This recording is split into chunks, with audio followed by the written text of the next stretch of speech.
Capítulo 15. Médiuns escreventes ou psicógrafos. De todos os meios de comunicação, a escrita manual é a mais simples, a mais cômoda e a mais completa.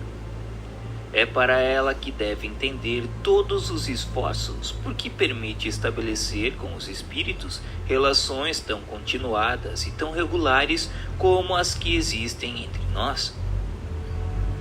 Tanto mais a ela deve se aplicar, porque é por esse meio que os espíritos revelam melhor sua natureza e seu grau de perfeição ou de sua inferioridade. Pela facilidade que tem de se exprimirem, nos faz conhecer seus pensamentos íntimos e nos colocam assim em posição de julgá-los e de lhe apreciar o valor. De outra parte, a faculdade de escrever para o médium é a mais suscetível de se desenvolver pelo exercício.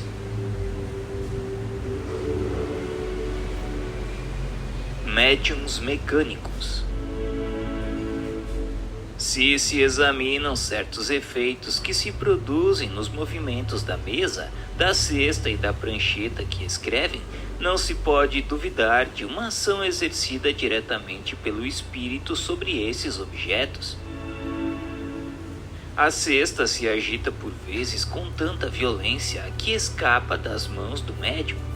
Algumas vezes se dirige até certas pessoas do círculo para impressioná-las, de outras vezes seus movimentos testemunham um sentimento afetuoso. A mesma coisa ocorre quando o lápis está colocado na mão. Frequentemente ele é lançado ao longe com força, ou a mão, igual à cesta, se agita convulsivamente e bate na mesa com cólera, mesmo quando o médium está na maior calma e se espanta de não ser senhor de si. Digamos de passagem que esses efeitos denotam sempre a presença de espíritos imperfeitos. Os espíritos realmente superiores são constantemente calmos, dignos e benevolentes. Se não são escutados convenientemente, retiram-se e outros tomam o seu lugar. O espírito pode, pois, exprimir diretamente seu pensamento, seja por um movimento de um objeto do qual a mão do médium é apenas um ponto de apoio, seja por sua ação sobre a mão do médium. Quando o espírito atua sobre a mão, dá a esta um impulso completamente independente da vontade. E não obstante o médium, ela funciona sem interrupção enquanto o espírito tem alguma coisa a dizer e se detém logo que termina. O que caracteriza o fenômeno nesta circunstância é que o médium não tem a menor consciência do que escreve. A inconsciência absoluta, neste caso, constitui o que se chamam os médiuns passivos ou mecânicos. Esta faculdade é preciosa pelo fato de não poder deixar nenhuma dúvida sobre a independência do pensamento daquele que escreve.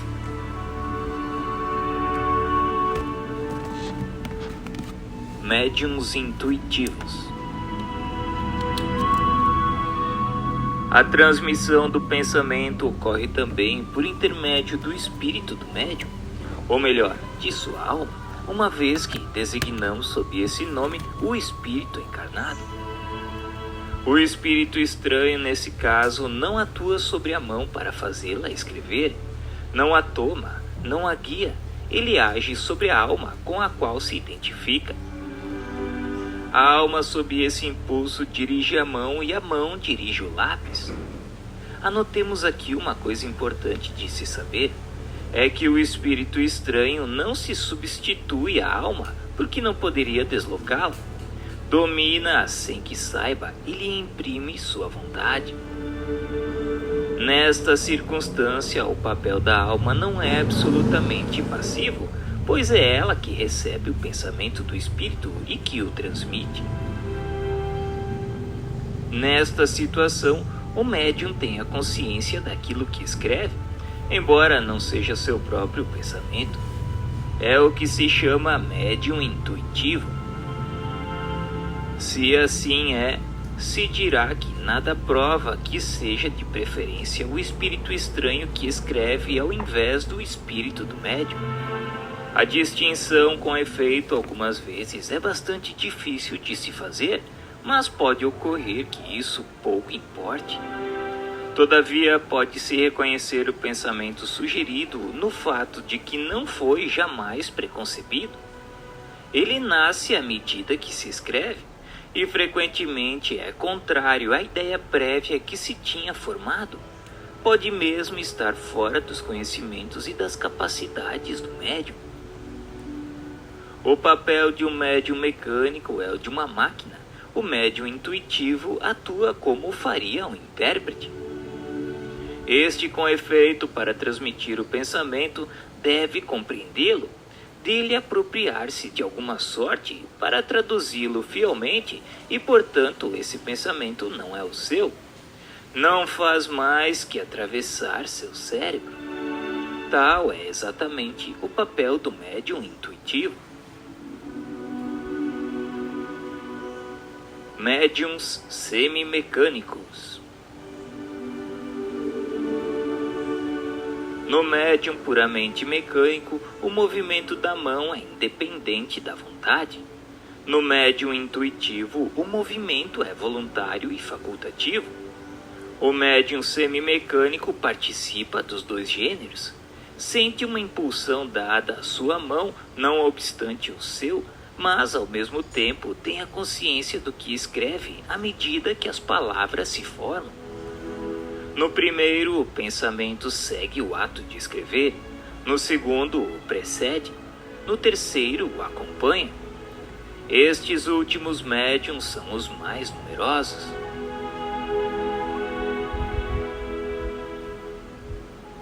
Médiuns inspirados. Toda pessoa que recebe, seja no estado normal, seja no estado de êxtase pelo pensamento, comunicações estranhas às suas ideias preconcebidas, pode ser incluído na categoria dos médiuns inspirados. Como se vê, há uma variedade de mediunidade intuitiva, com a diferença de que a intervenção de uma potência oculta é ainda bem menos sensível, porque nos inspirados é ainda mais difícil distinguir o pensamento próprio do que é sugerido. O que caracteriza este último, sobretudo, é a espontaneidade. A inspiração nos vem dos espíritos que nos influenciam no bem ou do mal, porém ela é antes daqueles que nos querem bem e dos quais, frequentemente, por erro, não seguimos os conselhos. Aplica-se a todas as circunstâncias da vida nas resoluções que devemos tomar. Sob este aspecto, pode-se dizer que todo mundo é médium, porque não há pessoa que não tenha seus espíritos protetores e familiares que fazem todos os esforços para sugerirem aos seus protegidos pensamentos salutares. Se está bem compenetrado desta verdade, mais frequentemente se recorreria à inspiração do seu anjo da guarda nos momentos em que não se sabe o que dizer ou o que fazer.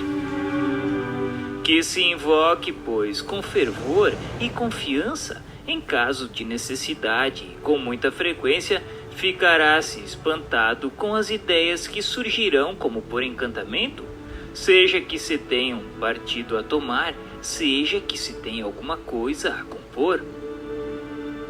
Se nenhuma ideia vier, é que é preciso esperar. A prova de que a ideia que sobrevém é uma ideia estranha é que se ela estivesse na mente dela se seria sempre senhor e não haveria razão para que se não manifestasse à vontade. Aquele que não é cego, quando quer ver, não tem senão que abrir os olhos para ver. Igualmente, aquele que tem ideia, as tem sempre à sua disposição. Se não lhe vem à sua vontade, é porque está obrigado a auri-las a lures, que não no seu interior. Pode-se ainda incluir nesta categoria as pessoas que, sem estarem dotadas de uma inteligência excepcional e sem saírem do estado normal, têm relâmpagos de uma lucidez intelectual que lhes dá momentaneamente uma facilidade de concepção e elocução fora do costume, e em certos casos o pressentimento das coisas futuras. Nesses momentos que se chamam justamente de inspiração, as ideias se derramam, se seguem, se encadeiam, por assim dizer, por elas mesmas e por um impulso involuntário e quase febril. Parece-nos que uma inteligência superior vem nos ajudar e que o nosso espírito se desembaraça de um fardo. Os homens de gênio em todos os gêneros, artistas, sábios, literados, são sem dúvida espíritos avançados, capazes por si mesmos de compreender e de conceberem grandes coisas. Ora, é precisamente porque são julgados capazes que os espíritos que querem o cumprimento de certos trabalhos lhes sugerem as ideias necessárias. E é assim que o mais frequentemente são médiums sem o saberem. Tem, no entanto, uma vaga intuição de uma assistência estranha, porque quem apela à inspiração não faz outra coisa senão uma evocação. Se não esperasse ser ouvido, por que exclamaria tão frequentemente: "Meu bom gênio, vem e me ajuda"? As respostas seguintes confirmam esta assertativa.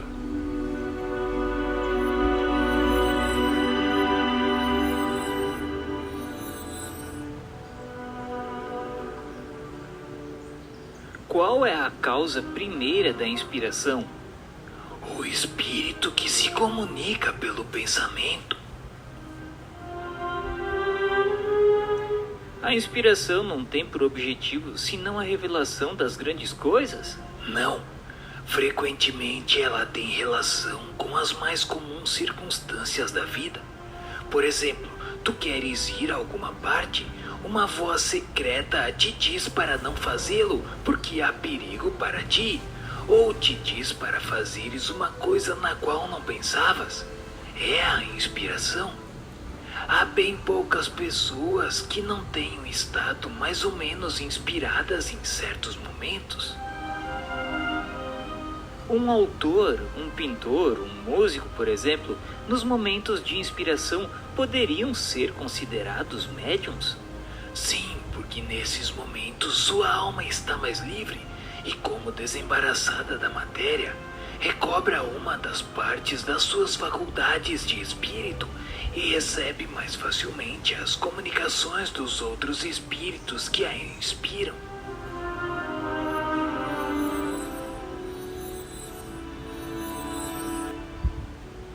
Médiuns de pressentimentos. O pressentimento é uma intuição vaga das coisas futuras. Certas pessoas têm essa faculdade mais ou menos desenvolvida. Podem devê-la a uma espécie de segunda vista que lhes permite entreverem as consequências das coisas presentes e a filiação dos acontecimentos. Mas frequentemente também ela é fato de comunicações ocultas, e é nesse caso, sobretudo, que se pode dar àquelas que delas são dotados o nome de médiuns de pressentimentos, que são uma variedade dos médiuns inspirados.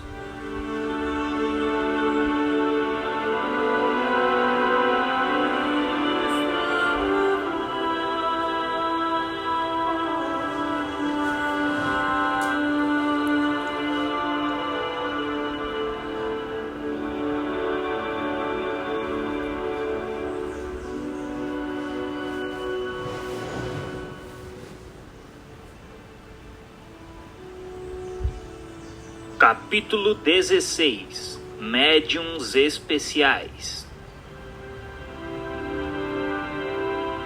Além das categorias de médiuns que acabamos de enumerar, a mediunidade apresenta uma variedade infinita de nuances que constituem o que se chama os médiuns especiais, e que têm aptidões particulares ainda não definidas, abstração feita das qualidades e dos conhecimentos do espírito que se manifestam. A natureza das comunicações é sempre relativa à natureza do espírito e leva a marca da sua elevação ou da sua inferioridade, do seu saber ou da sua ignorância. Mas em igualdade de merecimento, do ponto de vista hierárquico, há neles incontestavelmente uma propensão a se ocuparem mais de uma coisa do que de outra. Os espíritos batedores, por exemplo, não saem muito das manifestações físicas, enquanto que entre os que dão manifestações inteligentes há espíritos poetas, músicos, desenhistas, moralistas, sábios, médicos e etc. Falamos dos espíritos de ordem mediana, porque chegados a certo grau, as aptidões se confundem na unidade da perfeição. Mas ao lado da aptidão do espírito, há a do médium, que é para ele um instrumento mais ou menos cômodo, mais ou menos flexível, e no qual descobre qualidades particulares que não podemos apreciar. Tomemos uma comparação. Um músico muito hábil tem sob as suas mãos vários violinos que para o vulgo seriam todos bons instrumentos, mas entre os quais o artista consumado faz uma grande diferença. Neles percebe nuances de uma delicadeza extrema que o farão escolher a uns e rejeitar a outros. Nuances que compreende mais pela intuição, pois não as pode definir. Ocorre o mesmo com respeito aos médiuns. Com qualidades iguais na potência medianímica, o espírito dará preferência a um ou a outro segundo o gênero de comunicações que quer dar. Assim, por exemplo, vêem-se pessoas escreverem como médiuns admiráveis poesias, embora nas condições ordinárias não tenham jamais podido ou sabido fazer 2 versos.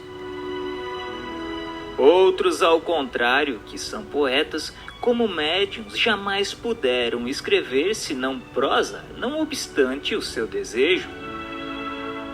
Ocorre o mesmo com o desenho e a música e etc.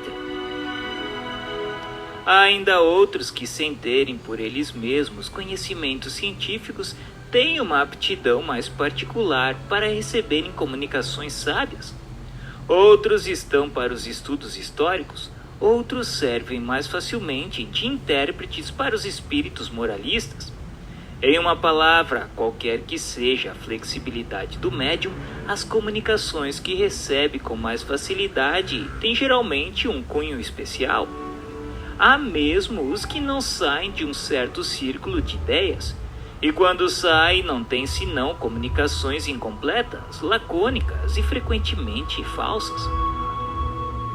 Fora das causas de aptidão, os espíritos se comunicam ainda mais ou menos voluntariamente por um tal ou tal intermediário, segundo suas simpatias.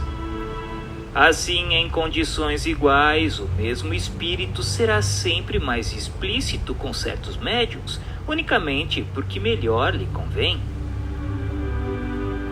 Se estaria, pois, em erro, se apenas porque se tem à mão um bom médium, e fosse mesmo sua escrita muito fácil, se pensasse obter por eles boas comunicações em todos os gêneros.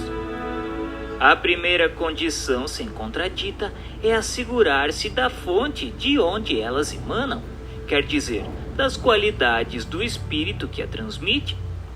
Mas não é menos necessário ter em vista as qualidades do instrumento que se dá ao espírito. É preciso, pois, estudar a natureza do médium como se estuda a natureza do espírito, porque são os 2 elementos essenciais para se obter um resultado satisfatório. Há um terceiro elemento que desempenha um papel igualmente importante e que é a intenção, o pensamento íntimo, o sentimento mais ou menos louvável daquele que interroga, e isso se concebe. Para que uma comunicação seja boa, é necessário que emane de um espírito bom. Para que esse espírito bom possa transmiti-la, é necessário um bom instrumento. para que se queira transmiti-la, é preciso que o objetivo lhe convenha. O espírito que lê o pensamento julga se a questão que se lhe propõe mereceu uma resposta séria, se a pessoa que lhe a endereça é digna de recebê-la. Caso contrário, não perde tempo em semear bons grãos sobre as pedras. E é então que os espíritos levianos e zombeteiros se dão inteira liberdade, porque pouco inquietando-se com a verdade, não a encaram de perto e são geralmente pouquíssimo escrupulosos sobre o fim e sobre os meios. Resumimos aqui os principais gêneros de mediunidade a fim de apresentar-lhes de alguma sorte o quadro sinótico, compreendendo os que já descrevemos nos capítulos precedentes, indicando os números onde a questão se acha com mais detalhes. Agrupamos as diferentes variedades de médiuns pela analogia de causas e de efeitos, sem que esta classificação nada tenha de absoluto.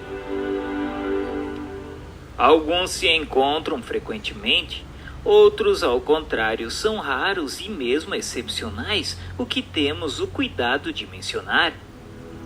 Estas últimas indicações foram todas fornecidas pelos espíritos, que de resto revisaram esse quadro com um cuidado todo particular e o completaram com numerosas observações e novas categorias, de tal sorte que, por assim dizer, é inteiramente obra sua. Indicamos com aspas suas observações textuais quando acreditamos conveniente ressaltá-las. São na maioria de Erasto e de Sócrates. Podem-se dividir os médiuns em duas grandes categorias.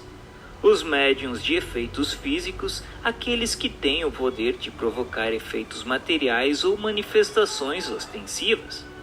Os médiuns de efeitos intelectuais, os que são mais especialmente propensos a receberem e a transmitirem as comunicações inteligentes. Todas as outras variedades se prendem mais ou menos diretamente a uma ou a outra dessas duas categorias. Algumas se ligam às duas.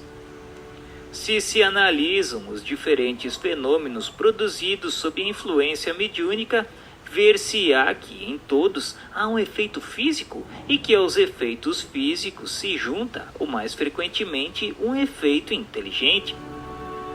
O limite entre os dois é algumas vezes difícil de se estabelecer, mas isso não leva a nenhuma consequência. Compreendemos sob a denominação de médiuns de efeitos intelectuais aqueles que podem mais especialmente servir de intermediários para as comunicações regulares e continuadas. Variedades comuns a todos os gêneros de mediunidade. Médiuns sensitivos. São as pessoas suscetíveis de sentirem a presença dos espíritos por uma impressão geral ou local, vaga ou material. A maioria distingue os espíritos bons, os maus, pela natureza da impressão. Os médiuns delicados e muito sensíveis devem se abster de comunicações com os espíritos violentos ou cuja impressão seja penosa por causa da fadiga que disso resulta. Médiuns naturais ou inconscientes são aqueles que produzem os fenômenos espontaneamente, sem nenhuma participação da sua vontade, e o mais frequentemente com o seu desconhecimento. Já os médiuns facultativos ou voluntários são aqueles que têm o poder de provocar os fenômenos por um ato de sua vontade. Qualquer que seja essa vontade, nada podem se os espíritos se recusam, o que prova a intervenção de uma potência estranha. Variedades especiais para os efeitos físicos. Médiuns tiptólogos. São aqueles que por cuja influência se produzem os ruídos e as pancadas. variedade muito comum, com vontade ou sem ela. Médiuns motores são aqueles que produzem o movimento dos corpos inertes e são muito comuns. Médiuns de translações e de suspensões são os que produzem a translação aérea e a suspensão dos corpos inertes no espaço sem ponto de apoio. Há os que podem elevar-se a si mesmo, mais ou menos raros segundo o desenvolvimento do fenômeno, mais raros no último caso. Médiuns de efeitos musicais provocam o funcionamento de certos instrumentos sem contato. Estes são muito raros. Médiuns de aparições são os que podem provocar aparições fluídicas ou tangíveis, visíveis para os assistentes, muito excepcionais. Médiuns de transportes são aqueles que podem servir de auxiliares aos espíritos para o transporte de objetos materiais. Variedade de médiuns motores e de translações são excepcionais. Médiuns noturnos são os que não obtêm certos efeitos físicos senão na obscuridade. Eis a resposta de um espírito à questão de saber se podem ser considerados esses médiuns como formando uma variedade.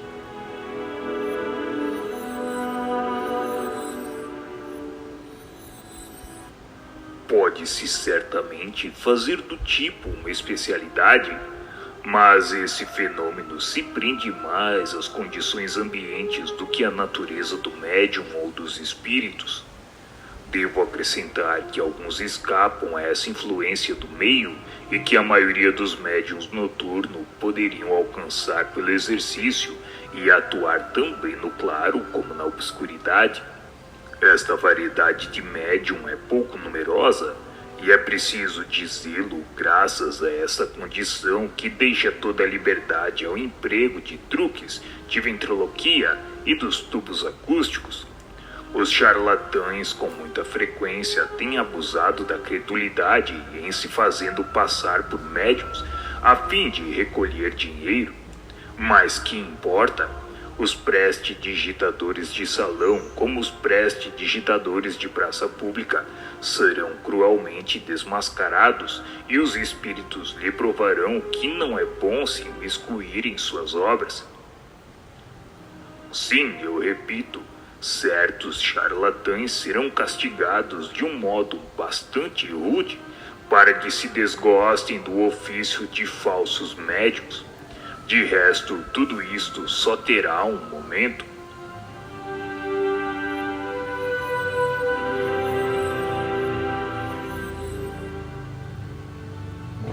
Médiuns pneumatógrafos são os que obtêm a escrita direta, fenômeno muito raro e, sobretudo, muito fácil de ser imitado pelo charlatanismo.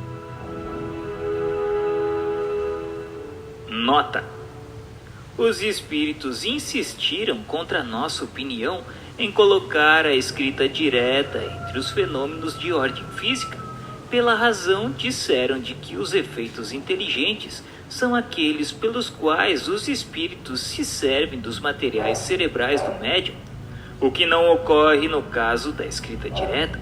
A ação do médium é aqui toda material, enquanto que no médium escrevente, mesmo completamente mecânico, o cérebro desempenha sempre um papel ativo. Médiuns curadores são os que têm o poder de curar ou de aliviar pela imposição das mãos ou pela prece. Esta faculdade não é essencialmente mediúnica, pertence a todo crente verdadeiro, quer seja médium ou não. Frequentemente ela não é senão uma exaltação do poder magnético fortificado em caso de necessidade pelo concurso dos bons espíritos. Os médiuns excitadores são as pessoas que têm o poder de desenvolver nos outros, pela sua influência, a faculdade de escrever.